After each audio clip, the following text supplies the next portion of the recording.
Hello there, everybody. I am so glad you've joined me tonight. Welcome to the Saroy channel, and thank you to all my regular listeners. I'm so grateful that you're here tonight.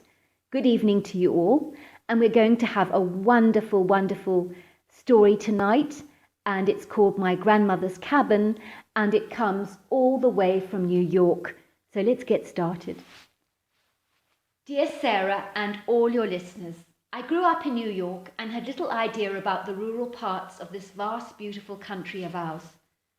Instead, I gravitated towards the material world, where I always purchased the finest clothes and jewelry.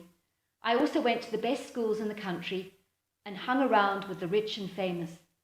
My family and I would stay at the most prestigious hotels. We would spend our lives drinking cocktails and basking our bodies on warm, sunny beaches. I grew up exceedingly wealthy, and I really did not understand that there were parts of the world where people would actually go hungry. Even when I heard about such things, it never meant anything to me, as I had never experienced hunger one day in my life. No wonder Marie Antoinette said, "Let them eat cake," because she was clueless. That's what wealth can do for you. It can make you clueless about how the other half live. To say I was spoiled, selfish, and self-centered was an understatement, because my life revolved completely around myself, I'm ashamed to admit. I remember overhearing my mother tell my dad that I was growing into a spoiled little brat, and they needed to do something about it, and something fast, before I got worse. Then they hatched a plan. I was to go and stay with my grandmother, who lived off-grid in the American wilderness. I will not tell you where, but to put it this way, it was very remote, and the nearest town was an hour away by car. My mother had grown up very poor, living in the remote wilderness with my grandmother. Years later, she had married my dad, who was very wealthy, and her story was a typical rag-to-riches love story. I had never met my grandmother, but I knew she was a poor country bumpkin, and I was not happy about the idea of meeting her. I knew I had nothing in common with people like that, I thought. I was furious about having to stay in some dingy, nasty cabin. It sounded like a hellish adventure to me, and not one that I was going to enjoy. And so this is where my story begins. I finally moved in with my grandmother, who was an exceptional and extraordinary woman, but at that time I was not prepared to admit it. She was fit and agile for an 80-year-old, and she had a sharp and witty sense of humor. She would take no notice of me when I hung around the cabin the first few days, sulking and feeling sorry for myself and as bored as hell. "I think you should go for a walk," she said to me one day. "The weather is beautiful, and up in the forest there is the most beautiful creek, where all the wild animals go and drink. You should take your binoculars with you, and a rifle, of course, and just watch them." "A rifle?" I asked in horror. In New York, we did not have a high opinion of shotguns. There were so many issues about guns in New York, and the most liberal among us thought that hunting was the cruelest sport in the world. "What on earth would I need a firearm for?" I declared. "Predators, of course," laughed my grandmother. "This is not New York," she said. "In New York, you're not at risk of being savaged by an animal predator. But here it's very different, and it does happen. You need to be on your guard, and you need a rifle." My grandmother explained how I was to use the firearm, and reluctantly I took it under my arm as I made my way into the forest. I was getting so bored out here in the country. There was no nice shopping around, there was nothing to do, and I just wanted to go home to the easy life, I thought. As I ventured out into the forest, a little chipmunk looked at me curiously. He was nibbling something, and then he darted up the tree. He was so comical that I found myself laughing at him. Cute, I thought, so very cute. I was able to see so many animals, hares, squirrels, turkeys, and other ground-dwelling birds, and then there were all the wonderful buck and deer, and they were all so beautiful. I sat by the creek with my binoculars a distance away, hiding in a special spot so that the animals did not see me, and I watched all the different animals coming to the creek to drink. I would lie on the sunny rocky outcrop, basking in the spring sunshine, and enjoying myself so much. I had never felt this much satisfaction or pleasure when I lay on a sunny beach at some fancy hotel. No, this was much more fun, I thought. To say I was hooked was an understatement. I even took up oil painting, as my grandmother painted herself, and gave me some great tips, and so I would go out into the woods every day with my canvas, my brushes, my oil paints and binoculars, and of course my rifle.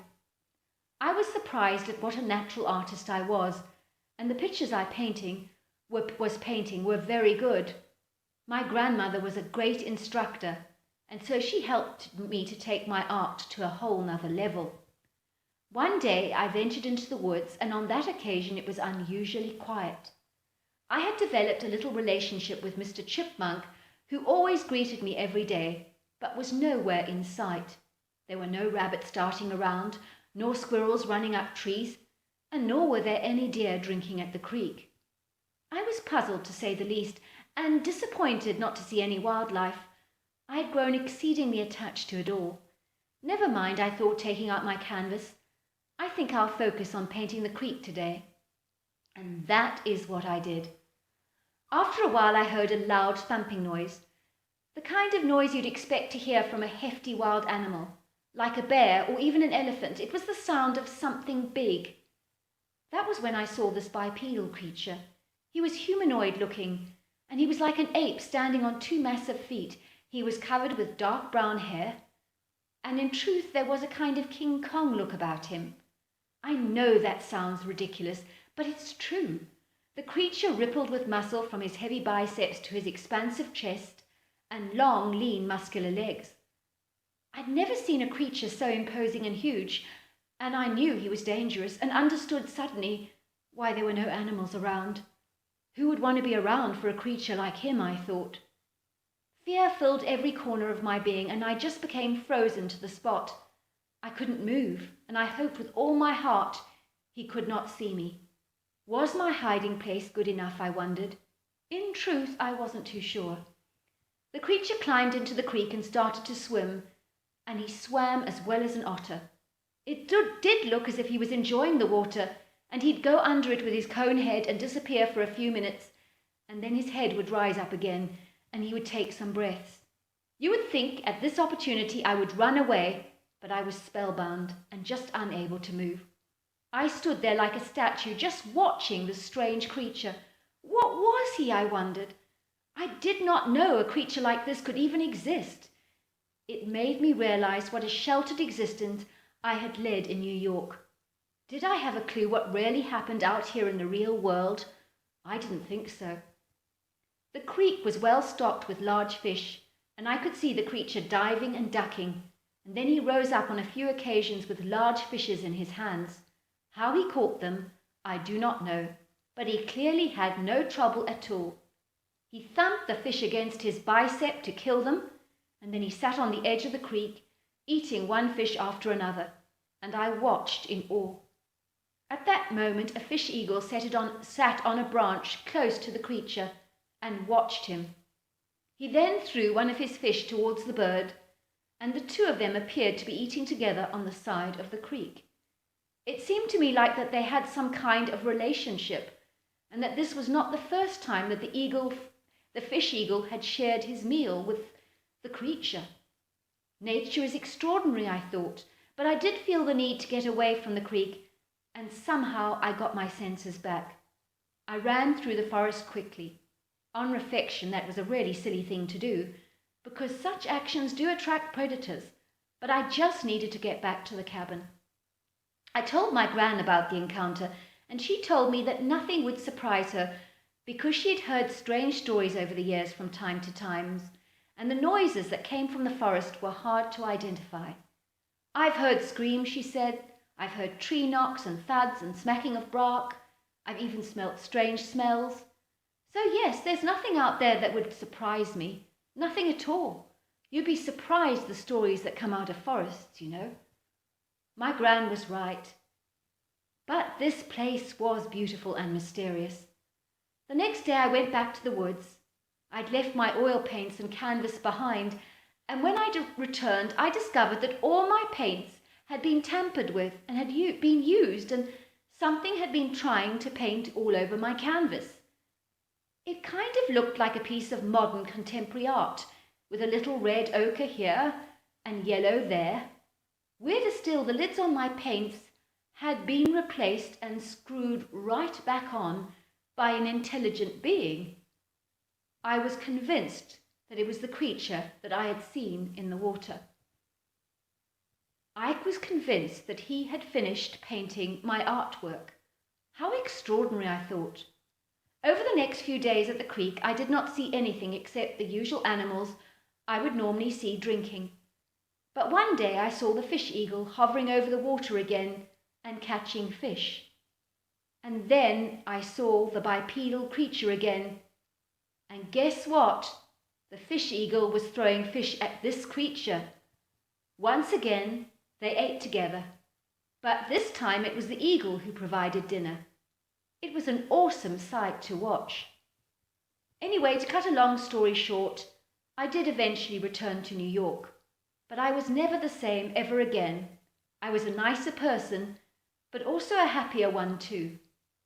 To all you listeners that think people who have huge wealth are much happier than you, I can assure you, you are very, very wrong. Do not be deceived by all their fancy pictures that they put online, or the grand locations that they visit, or the fancy restaurants that they dine at, and the so-called happy faces that they put on. I know all about that, because I used to do that too. I was part of that lifestyle, making everything look good and sexy and attractive online, when in reality it's so far from the truth. And the truth is that people in that lifestyle, a lot of them are so very far from happy. And many of them haven't got a clue what happiness is. I'm now an artist, and although I work in New York, I still visit my Gran's cabin. In fact, she left it all to me after she died many years ago. So it's my own very special retreat. I have not seen the ape man again, but a lot of people comment on the contemporary artwork that he painted on my canvas. I have it in my entrance hall, of course. But they don't have a clue who painted it, and I'm not giving out any secrets. Love to you and all your listeners from Ursula in New York. What a wonderful story. Thank you guys for listening and tuning in. Good night to you all. Until next time. Goodbye.